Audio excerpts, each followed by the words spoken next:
Multi cropping म्हणजेच मिश्र शेती.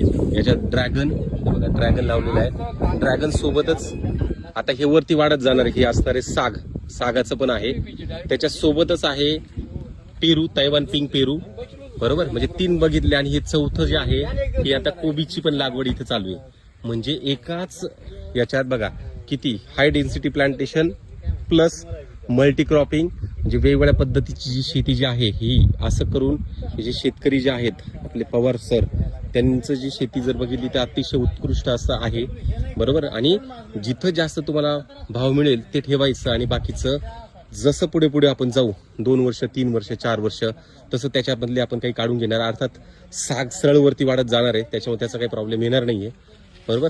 पेरू, त्याच्यानंतर ड्रॅगन, त्याच्यानंतर साग आणि खाली असणारं हे कोबी आणि याच्याच अगोदर त्यांनी घेतली होती फ्लावर. हे असं सगळं जे नियोजन आहे हे मिश्र शेती आपण याला म्हणतो आणि ही मिश्र शेतीचं हे उत्तम उदाहरण इथं आहे आपल्याकडे.